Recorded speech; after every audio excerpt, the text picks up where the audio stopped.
Semana passada, a gente estudou Karl Marx já, e paramos logo no início dos exercícios. Então, eu vou começar aqui pelos exercícios.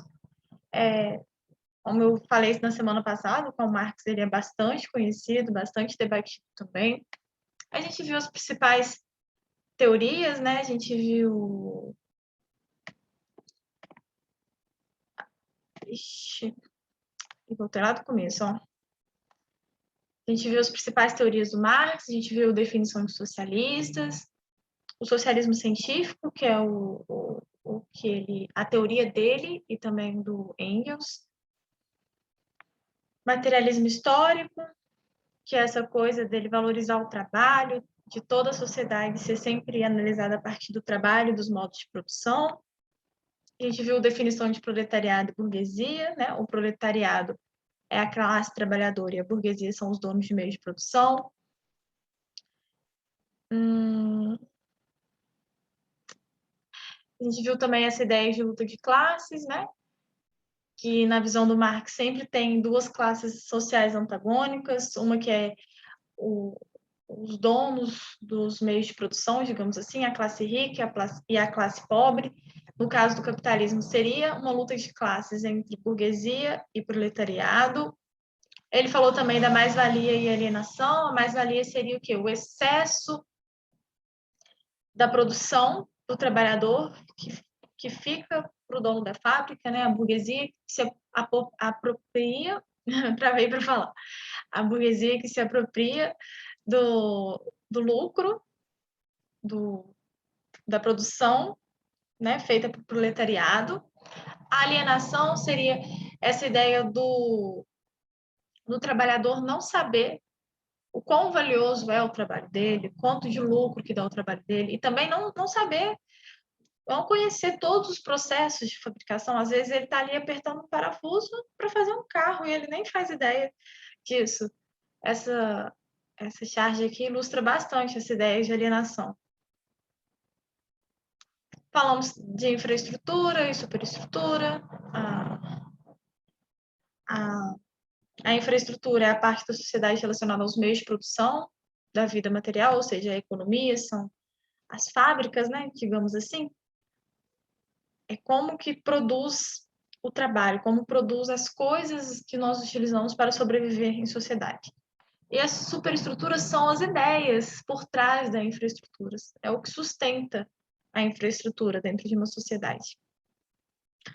Aí também falamos aqui do fetichismo da mercadoria, né? Valor de uso e valor de troca, que nem sempre o valor de uso de uma mercadoria é o valor de troca dela. No valor de troca tem uma importância simbólica por trás também. Às vezes a gente paga mais do que o real valor de uma mercadoria, a gente pode citar muitos exemplos disso, né? Se a gente for pensar, um tênis pode ser igual, mas se ele for de uma marca X, ele custa 5 vezes mais que um outro de um mesmo material. É mais ou menos essa ideia de valor de troca e valor de uso. Aí, socialismo e comunismo, né, que são dois temas muito importantes da obra do Karl Marx.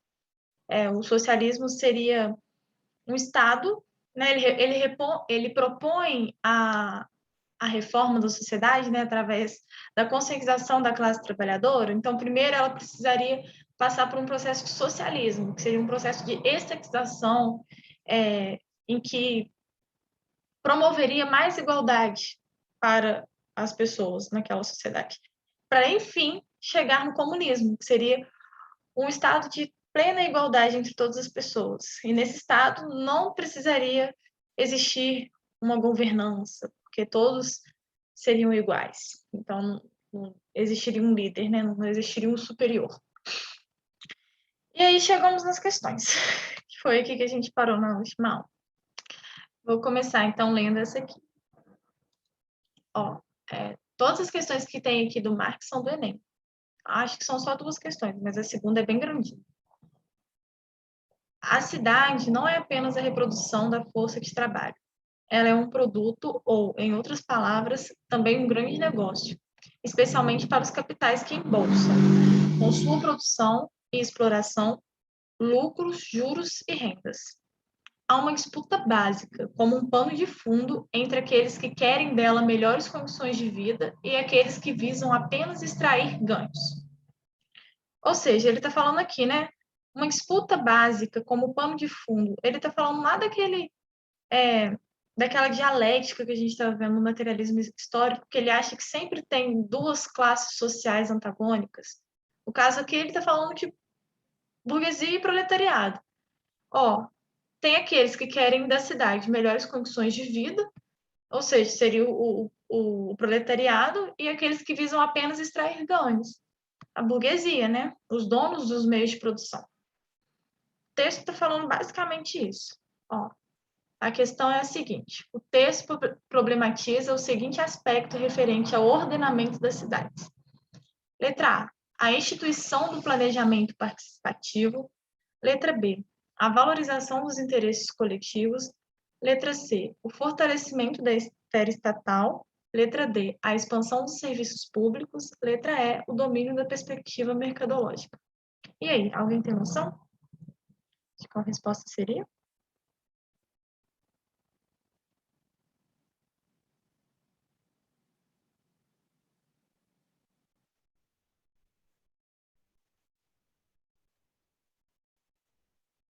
Hum, Apareceu uma resposta. Letra E. O Valdir falou que é a letra E. Mais alguém?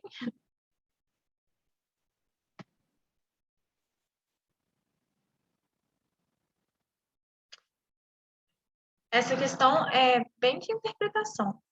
O André também acha que é a letra E.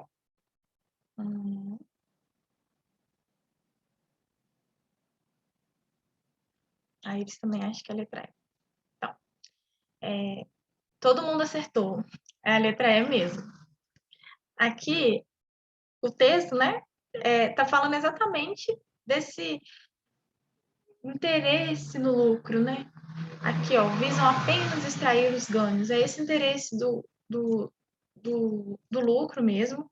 Então, o que está acontecendo na cidade? O problema grande da cidade aí, na visão do Marx, é o domínio da perspectiva mercadológica, essa busca incessante pelo lucro. As outras questões são bem ao contrário do que está escrito no texto. Então, essa questão é mais de ler e entender o que significa todas as palavras que estão aí, para marcar certinho. Não é muito difícil essa questão, não. Agora a próxima. Ó, essa aqui é bem grandona. Tem dois textos aqui, e depois vai ter a questão lá na frente. Ó, texto 1, cidadão. Tá vendo aquele edifício, moço? Ajudei a levantar. Foi um tempo de aflição. Eram 4 condução, 2 para ir, 2 para voltar. Hoje, depois dele pronto, olho para cima e fico tonto. Mas me vem um cidadão e me diz desconfiado: tu tá aí admirado ou tá querendo roubar? Meu domingo tá perdido. Vou para casa entristecido. Dá vontade de beber. E para aumentar meu tédio, eu nem posso olhar para o prédio que eu ajudei a fazer. Texto 2. O trabalhador fica mais pobre à medida que produz mais riqueza e sua produção cresce em força e extensão. O trabalhador torna-se uma mercadoria ainda mais barata à medida que cria mais bens. Esse fato simplesmente subentende que o objeto produzido pelo trabalho, o seu produto, agora se lhe opõe como um ser estranho, como uma força independente do produtor. O que esse texto aqui, né, do Marx, o que ele está querendo dizer com isso aqui? Ele está falando que o trabalhador ele se torna mais pobre toda vez, né, a partir do momento que ele produz mais riqueza para outros usufruírem, né? E é como se o trabalho dele fosse estranho para ele mesmo. E é mais ou menos o que está falando aqui nesse texto, né? Esse texto é um moço contando que ele ajudou a construir um edifício muito alto, né? Que ele fala que depois, quando ele olha para o alto para ver o edifício, fica até tonto. Então a gente pensa assim numa coisa muito grandona, né? Um arranha-céu de tão alto. Aí vem alguém dizer: Você está aí admirado ou está querendo roubar? Ou seja, ele próprio não se reconhece no trabalho que ele edificou, naquilo que ele produziu. É isso aqui que o Marx está dizendo no texto 2. Então, esses dois textos, eles se assemelham nisso. Ó, a questão é referente aos dois textos é essa aqui. Com base nos textos, a relação entre trabalho e modo de produção capitalista é: letra A, baseada na desvalorização do trabalho especializado e no aumento da demanda social por novos postos de emprego. B, fundada no crescimento proporcional entre o número de trabalhadores e aumento da produção de bens e serviços. C, estruturada na distribuição equânime de renda e no declínio do capitalismo industrial e tecnocrata. D, instaurada a partir do fortalecimento da luta de classes e da criação da economia solidária. Letra E, derivado do aumento da riqueza e da ampliação da exploração do trabalhador. E aí? Essa é uma questão bastante de interpretação. Aí o Valdir já respondeu que a letra E.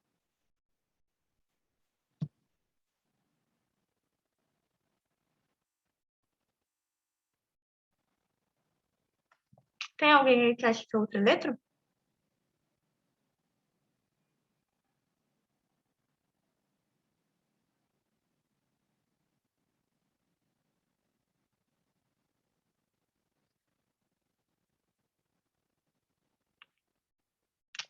Todo mundo acha que é, né?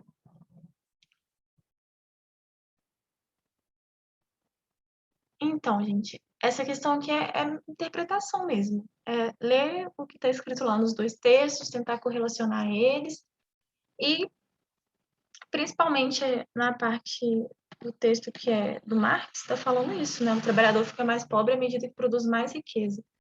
Então, é como se fosse uma marca do capitalismo. A relação do trabalho e o modo de produção capitalista é um aumento da riqueza, né? Os trabalhadores estão sempre produzindo mais, então eles estão sempre gerando mais riqueza. Só que essa riqueza não é deles, né? É dos donos do meio de produção. E com isso tem uma ampliação da exploração do trabalhador. E, gente, a Samira tá aí? Eu acho que não, né? Não vi ela aí. Semana passada também ela não veio na aula, porque ela não...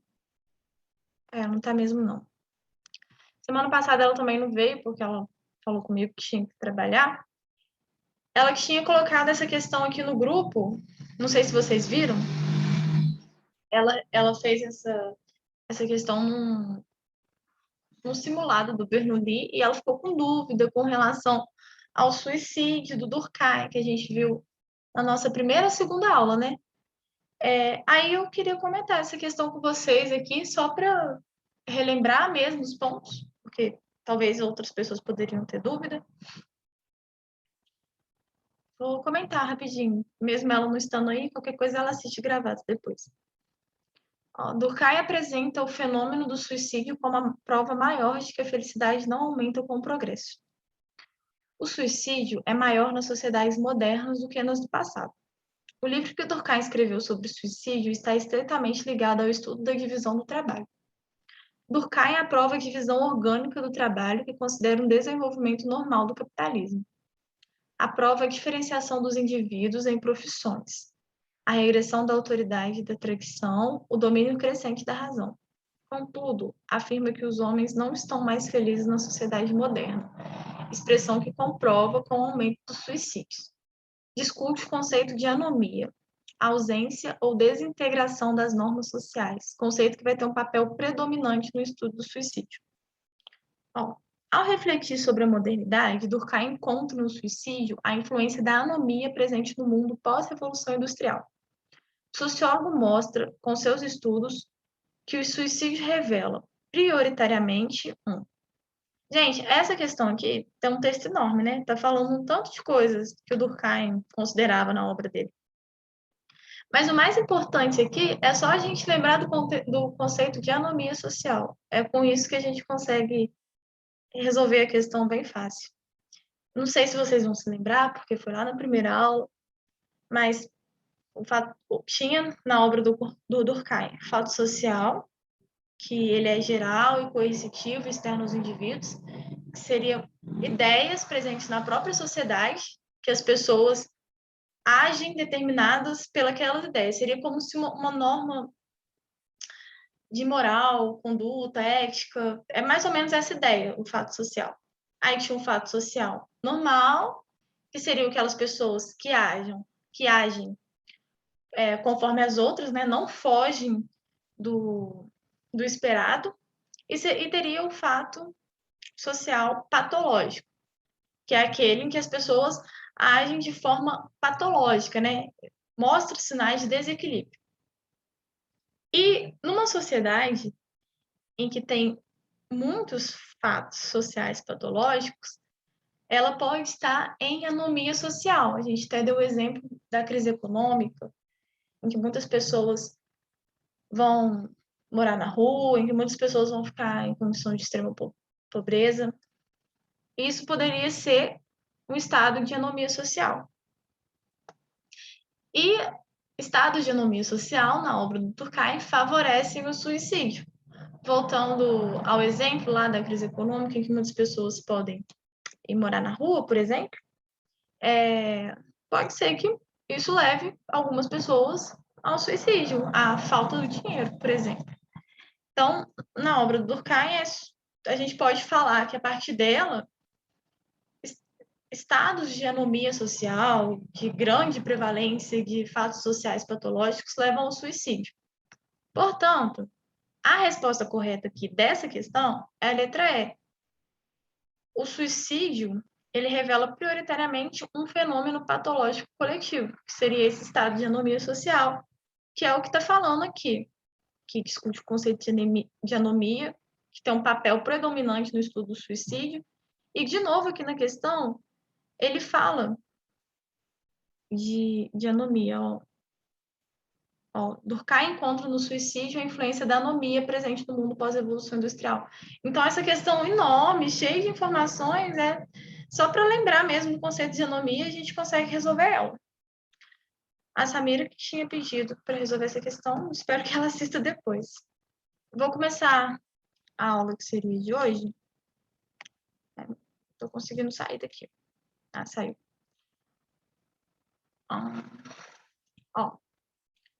A aula de hoje é sobre o Pierre Bourdieu.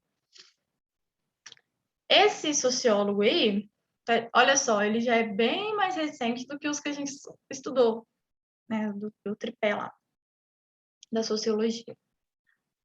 Não tem tantas questões dele assim no Enem, não. Aliás, eu acho que eu achei uma ou duas para colocar na aula. Só que é muito interessante a gente saber o que ele escreve para escrever na redação, por exemplo. Tem muita ideia legal do Bourdieu que a gente pode colocar como exemplo em redação, a gente pode colocar como argumento. Não sei o quanto que os professores de redação conversaram sobre isso com vocês, mas quando eu fazia Enem e escrevia redação, eu procurava muito tirar a ideia de sociólogo para colocar lá no repertório da gente, né? Sempre ganha uns pontinhos quando a gente escreve sobre outras áreas do conhecimento.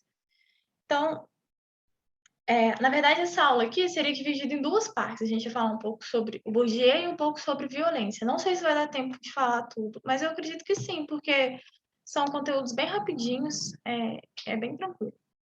Então, vamos começar.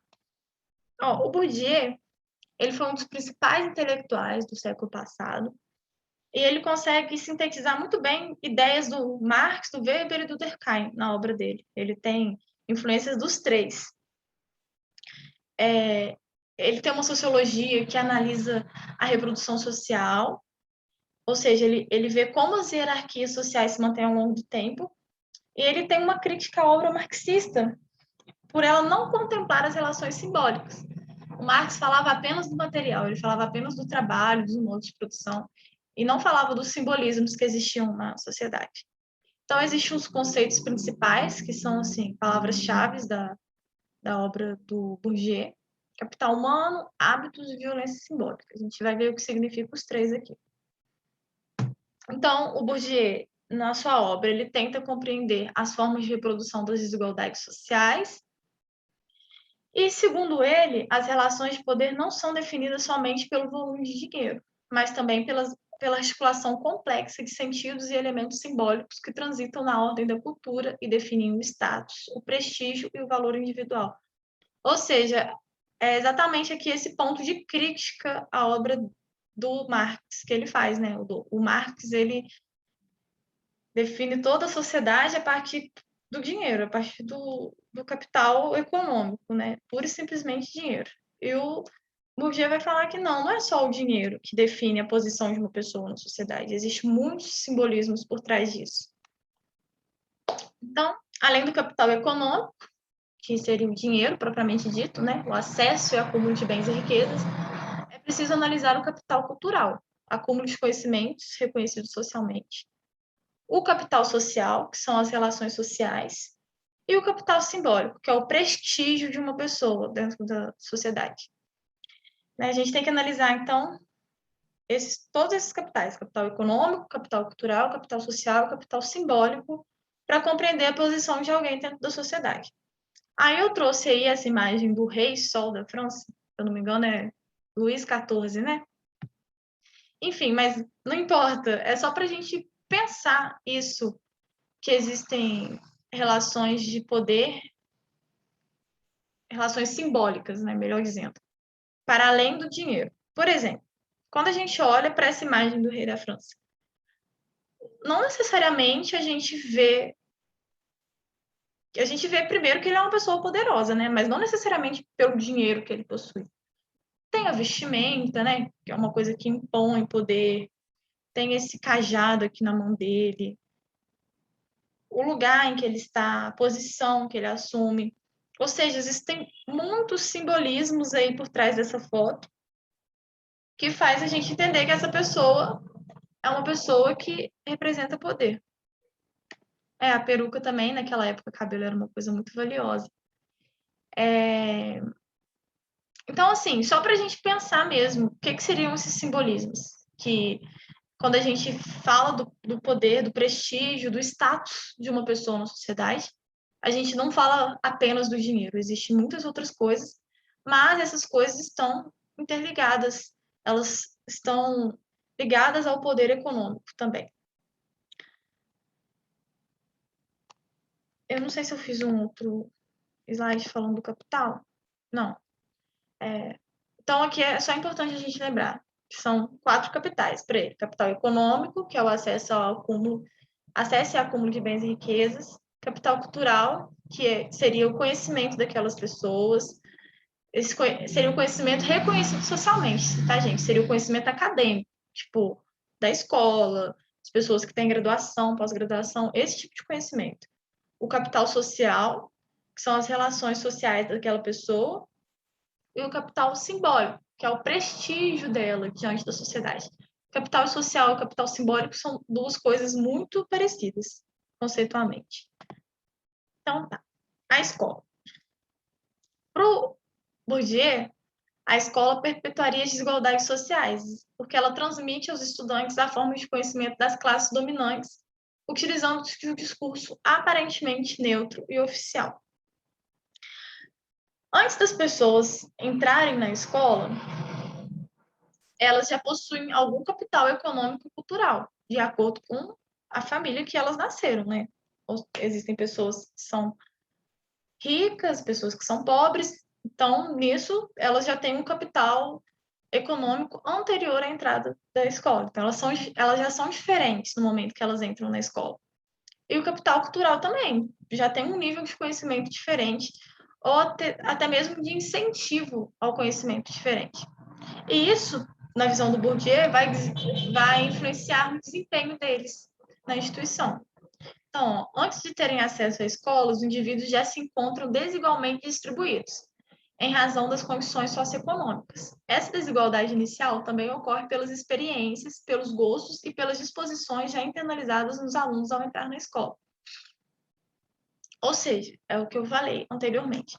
As diferenças econômicas, as diferenças culturais e sociais é anterior à entrada dos indivíduos na escola. Por exemplo, eu sou filha de uma pessoa de uma professora que estuda todo dia. e me incentiva a estudar.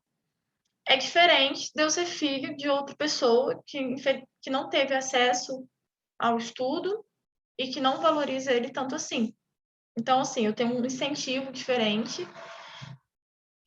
Então, meu rendimento na escola vai ser diferente de acordo com esse incentivo que eu recebo, ou seja, as exposições internalizadas. Qual é o incentivo que eu recebo para estudar? Também está muito relacionado ao capital econômico, né? Tem gente que não tem condição de estudar porque é criança e tem que trabalhar para ajudar em casa, por exemplo. Tantas coisas existem, né? Tantas questões. Então, a escola, ela perpetua essas desigualdades por isso.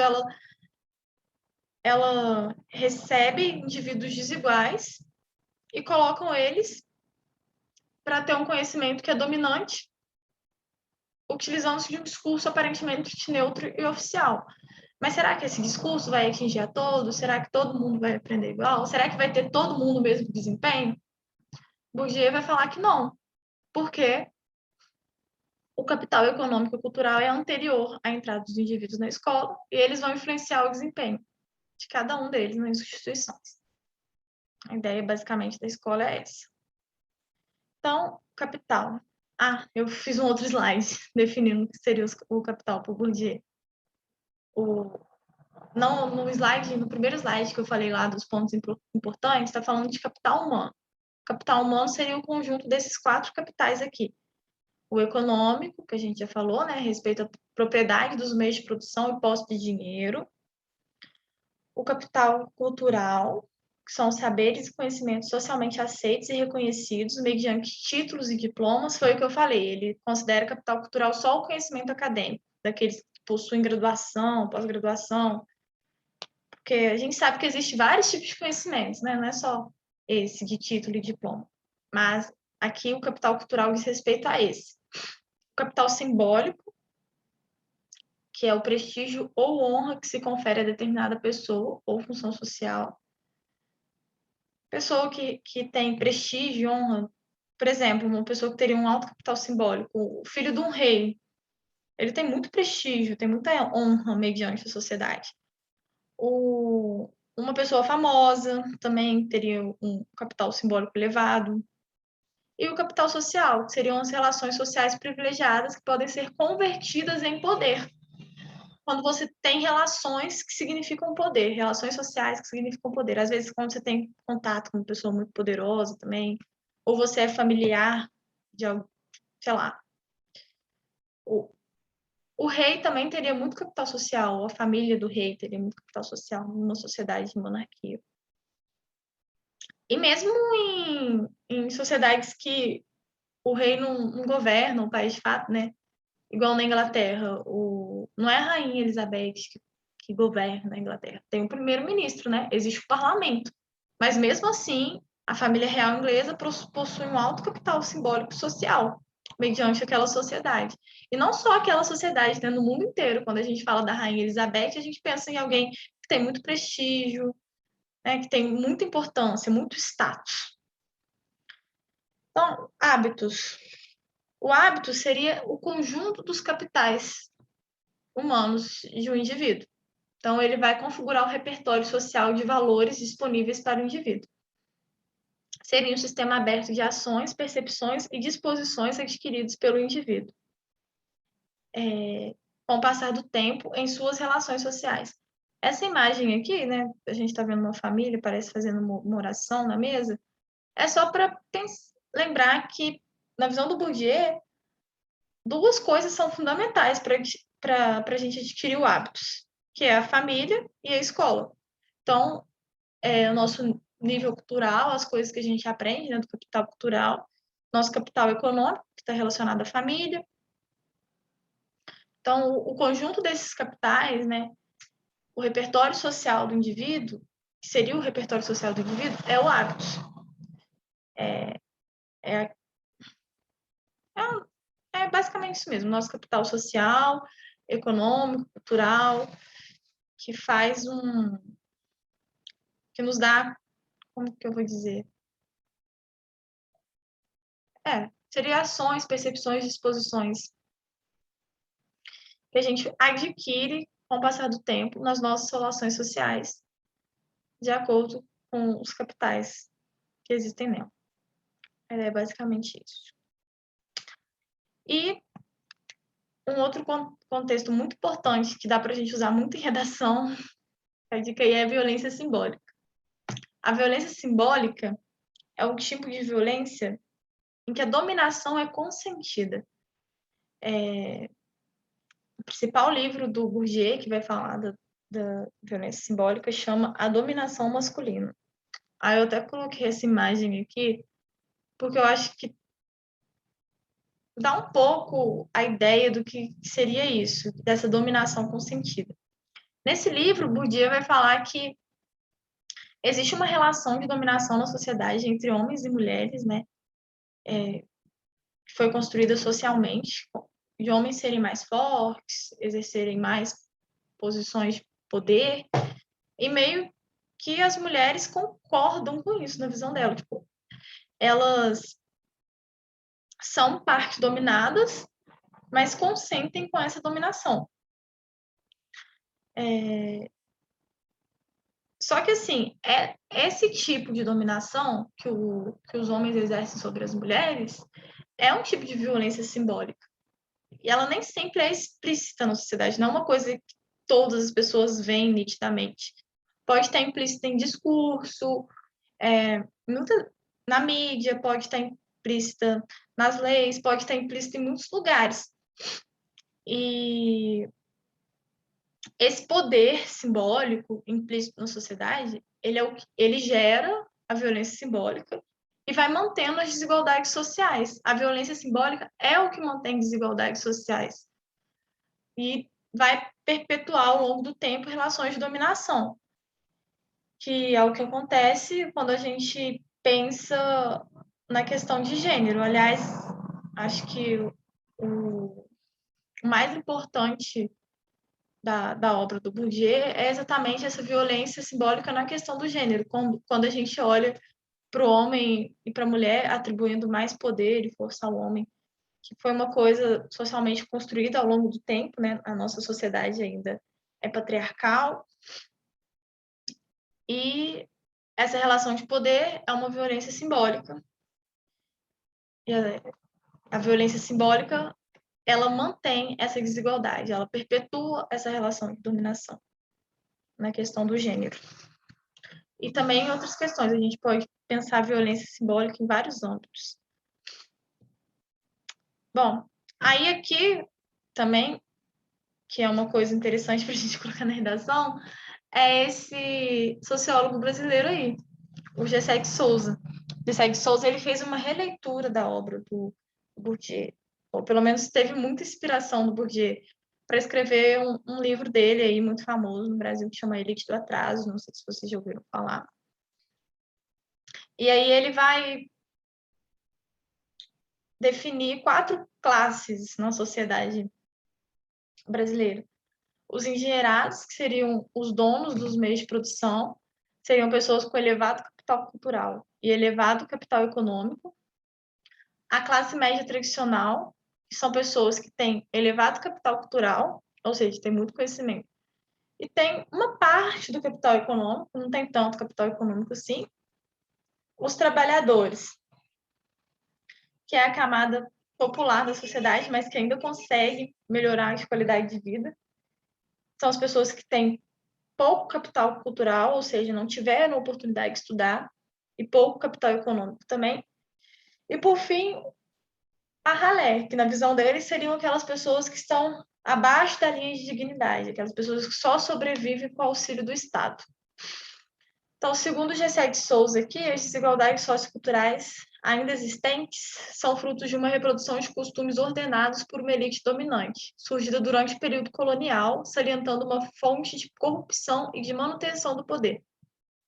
Ou seja, ele vê as desigualdades socioculturais do Brasil frutos de reprodução dos costumes que começaram lá no período colonial, que a elite lá daquele período tinha e que são reproduzidos até hoje, esses costumes.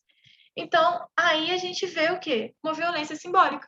A violência simbólica não é essa essa violência consentida que reproduz as desigualdades sociais, essa diferença social do Brasil baseada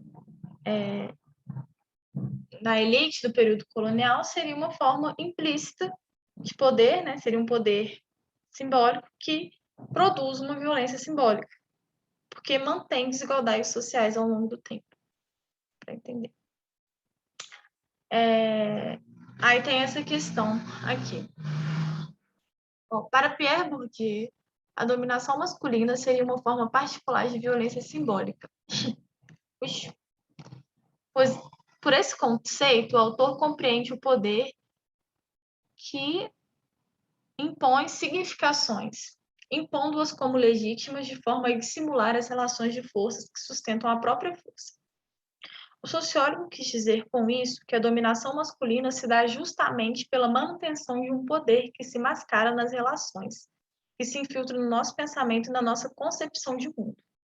Para ele, uma relação desigual de poder comporta uma aceitação dos grupos dominados, não sendo necessariamente uma aceitação consciente e deliberada, mas principalmente de submissão pré-reflexiva. Sobre a dominação masculina nas relações de gênero em nossa sociedade, podemos afirmar que, letra A, Bourdieu acreditava que tanto os homens como as mulheres contribuem para a manutenção da dominação masculina e da submissão feminina nessa relação. Letra B, no momento que a dominação masculina é simbólica, ela é mais fácil de ser combatida. Letra C, as mulheres são as principais responsáveis pela dominação masculina. Letra D, para Bourdieu, a dominação masculina é evidente e, portanto, passível de ser facilmente percebida e exercida tanto por homens como por mulheres. Letra E, para Bourdieu, a dominação masculina conta com tamanho poder simbólico que é impossível de ser combatida. E aí, o que vocês marcariam?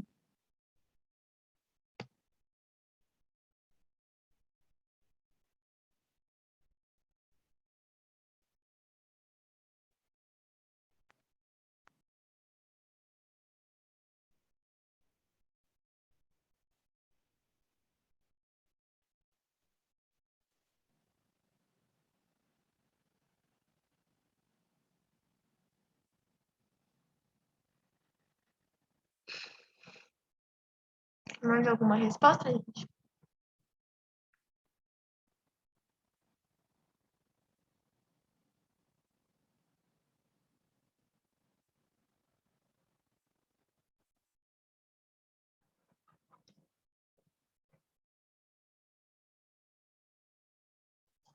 Esse texto é grande, né?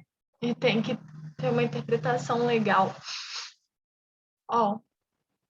Vamos então, porque para terminar a próxima aula, acho que tem que responder rapidinho aqui.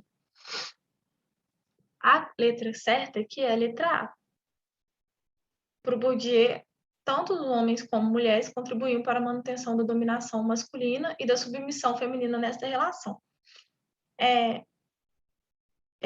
Aí aqui eu queria chamar a atenção para o seguinte. A letra B e a D são muito parecidas. No momento que a dominação masculina é simbólica, ela é mais fácil de ser combatida. Letra D. Para Bourdieu, a dominação masculina é evidente, portanto, passível de ser facilmente percebida e exercida, tanto por homens como mulheres. Aliás, elas não são parecidas, não. É só porque eu pensei que a justificativa delas serem erradas é que são mais fáceis, são parecidas. Aqui na letra D. A dominação masculina é evidente, portanto, possível de ser facilmente percebida e exercida, tanto por homens como por mulheres. Olha, ela não é evidente. A gente falou de poder simbólico, que seria uma coisa que está implícita na sociedade. A palavra implícita significa escondida, nas entrelinhas, que a gente não percebe assim logo de cara. Então, ela não é evidente. Evidente é o contrário disso. No momento que a dominação masculina é simbólica, ela é mais fácil de ser combatida? Não, né? Porque se o simbólico é essa coisa que está implícita, que está escondida nas entrelinhas dos discursos, das falas, ela não é fácil de ser combatida. Está muito presente na mente da gente, a gente nem consegue perceber.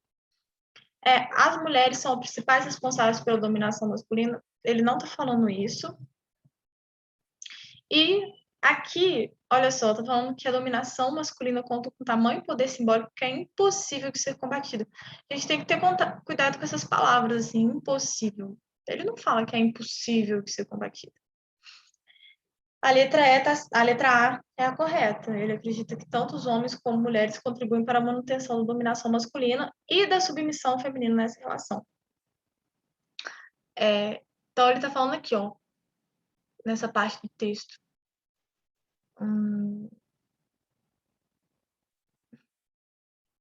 Uma relação desigual de poder comporta uma aceitação dos grupos dominados, não sendo necessariamente uma aceitação consciente e deliberada, mas principalmente da submissão pré-reflexiva. Ou seja, o grupo dominado aqui, nesse caso da dominação masculina, seriam as mulheres. Então, elas têm certa aceitação nessa dominação. Por isso que elas contribuem para a manutenção da dominação masculina, na visão dele. A letra A, então, é a correta. Agora, na segunda parte da aula, eu acho que vai dar para falar tudo. Bom, na sociologia, quando a gente estuda tudo relacionado à sociedade, né? Então, a violência é um tema importante dentro da sociologia e existem muitas questões no Enem que falam sobre violência. Não necessariamente na matéria de sociologia, existem, assim, questões de português falando sobre violência. Tem muita questão de interpretação de texto que fala sobre violência. Essa aula aqui não é uma aula de um conteúdo específico da sociologia, não. É só para a gente pensar, definir alguns tipos de violência para ajudar a gente a fazer questões quando cair relacionadas a essa temática no Enem, a gente conseguir fazer elas mais facilmente. Então, só discutindo mesmo alguns tipos de violência, para fazer algumas questões no final da aula. Ó, tá aqui o problema da violência, porque a violência, de fato, é um problema, né, nas grandes cidades. Em todas as sociedades, no geral, eu acho que existe esse problema da violência. Então, primeiro conceito aqui, violência urbana, um tipo de violência, né? É um fenômeno social de comportamento agressivo e transgressor exercido por indivíduos ou coletivamente nos limites do espaço urbano. Fatores que contribuem para a existência de uma violência urbana: instituições frágeis, mau funcionamento dos mecanismos de controle jurídico, invisibilidade social, desigualdade social, tradição cultural violenta. Aí, violência urbana, então, está no contexto das cidades, né? Tudo que a gente pensa de violência urbana nas cidades, não só assalto, roubo, sequestro, também violência policial, que são temas bem comentados hoje, debatidos atualmente, né? Também da gente pensar na desigualdade social das pessoas que moram na rua, das pessoas que não têm o que comer, das que têm que dormir debaixo da ponte, as pessoas que não têm atendimento médico, tudo isso faz parte de formas de violência. Então, essa imagem aqui, né, fala disso. Ó. Não ter acesso à educação de qualidade também pode ser uma forma de violência. A corrupção, né, que tira os recursos dessas pessoas, onde os políticos tiram recursos que iriam para ajudar essas pessoas. A exclusão, a desigualdade social, desestruturação familiar, o desemprego, o tráfico. O tráfico é uma grande fonte de violência, né? A guerra de drogas, a gente sabe. O preconceito também é outra violência fortíssima, que existe bastante dentro do contexto urbano. Então, esses aqui são os fatores que contribuem para a existência da violência. Instituições frágeis, o que seria isso? Um Estado frágil, né? As leis não tão frágeis. Mau funcionamento dos mecanismos de controle jurídico. Nas instituições frágeis também pode falar da polícia, que às vezes não tem um trabalho legal de controle da violência, porque a função da polícia é isso, né? Garantir a ordem dentro do Estado, é a violência legítima, na visão do Weber, a gente viu isso também. Esse problema de invisibilidade social, que seriam essas pessoas que moram na rua, né? Que não têm o que comer, que às vezes são invisíveis perante a sociedade, na maioria das vezes. A desigualdade social, que gera a pobreza. A pobreza pode ser fonte de violência. A tradição cultural violenta seria como uma cultura de violência, né? Como se a gente seguisse a ideia da violência mesmo. A violência doméstica, ela está mais presente na sociedade nas classes menos favorecidas, mas não significa que existe só nas classes menos favorecidas, não. Infelizmente, existe em todas as classes sociais e, na grande maioria das vezes, as vítimas são crianças, mulheres ou idosos. E está ligada à dominação patriarcal da sociedade. Aí, coisas interessantes também para a gente saber, para escrever na redação, dependendo do tema que cair, que para prevenir a violência doméstica existem alguns mecanismos, né? Algumas leis assim na sociedade. Existe o Estatuto da Criança e do Adolescente, que foi criado em 1990, que fala dos direitos da criança, né? Uma tentativa de proteção da criança. Tem a Lei Maria da Penha, que é a Lei de Violência da violência contra a mulher, que foi criada em 2006. E também tem o Estatuto do Idoso, de 2003, que também garante a proteção do idoso, fala dos direitos do idoso. E a ideia é essa, proteger esses grupos mais vulneráveis da violência dentro da própria casa. A violência doméstica é essa que acontece em casa. A violência psicológica, que ela pode estar muitas vezes inserida dentro da violência doméstica, que seria essa de destruir a moral e a autoestima do indivíduo, desencadeada por ações de injúrias e humilhações. O bullying, por exemplo, seria uma forma de violência psicológica, quando a gente profere palavras humilhantes contra outra pessoa. E violência sexual, que é aquela que configura-se mediante abuso, violação e assédio sexual, de modo que não existe consentimento do ato de violação, sendo uma agressão focalizada na sexualidade da pessoa.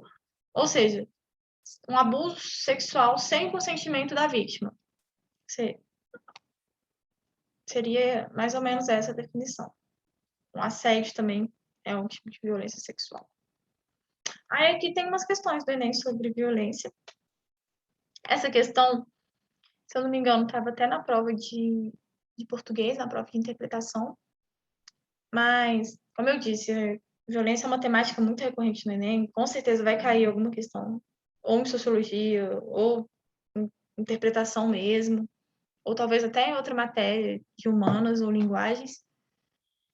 E o objetivo dessa aula foi ser bem curtinha mesmo, só para a gente pensar nos tipos de violência, para saber responder as questões. Então, isso aqui é uma questão mais de interpretação, né? Tem uma mão, né, de alguém que está pedindo para parar. Aí está escrito aqui algumas palavras, tipo insultos, violação, indiferença, tortura, parece. Tá em espanhol, né? Enfim. E grandão escrito basta de violência contra a mulher. Essa propaganda foi criada para uma campanha de conscientização sobre a violência contra a mulher. As palavras que compõem a imagem indicam que a violência contra a mulher está aumentando. B. A violência à mulher acontece de forma física e verbal. C. Violência contra a mulher é praticada por homens. Letra D. Agressão à mulher é um fenômeno mundial. Letra E. Violência contra a mulher ocorre em ambiente doméstico. Então, quando a gente olha para essas palavras aqui, essa mão pedindo para parar, esses escritos, o que significa? Alguém sabe a resposta? É mais interpretação essa mesmo.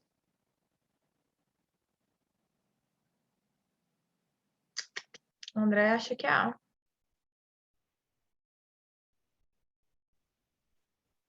D.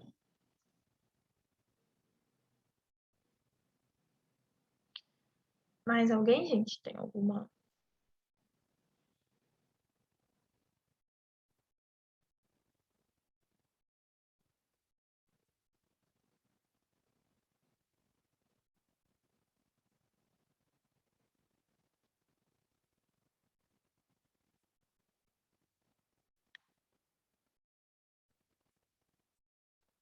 Letra B.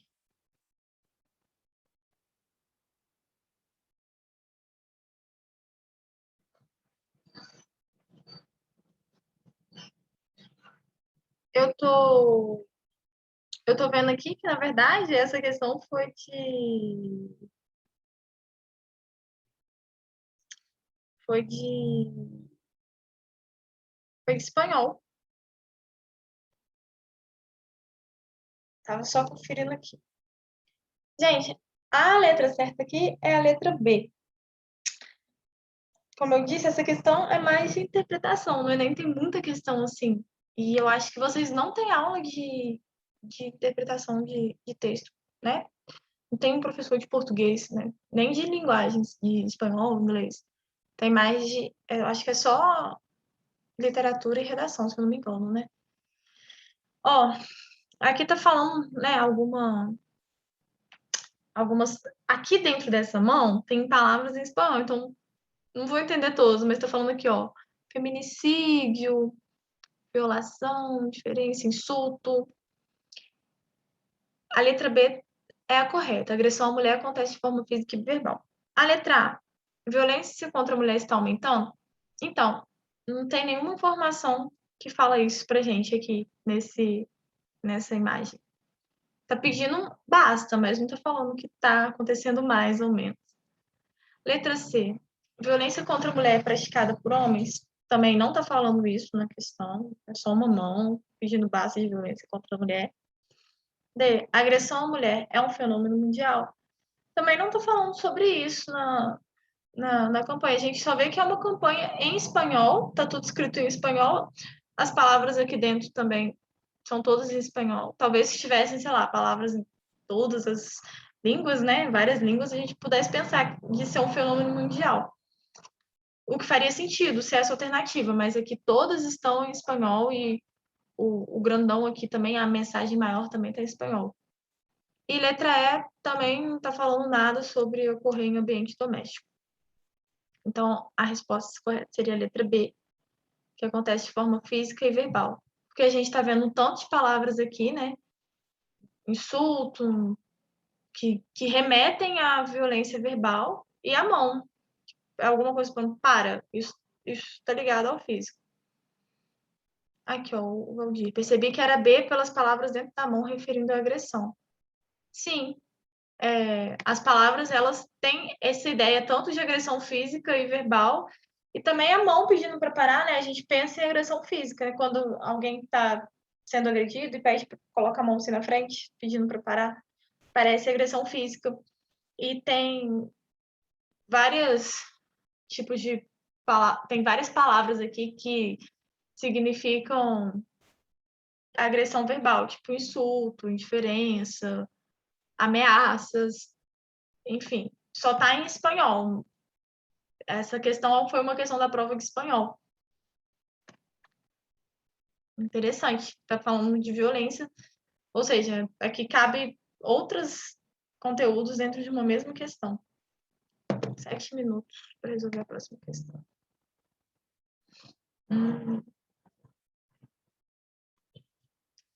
Será que vai dar tempo da gente resolver outra questão? Acho que é melhor a gente fazer ela na próxima aula, senão a gente vai ter que correr bastante. Eu vou parar aqui, tá bom? Malu, Oi. se quiser responder com os meninos, pode, porque a minha aula vai ser mais curtinha hoje. Não, acho que eu vou deixar para a próxima aula mesmo. Eu parei aqui agora. Vou. Ah,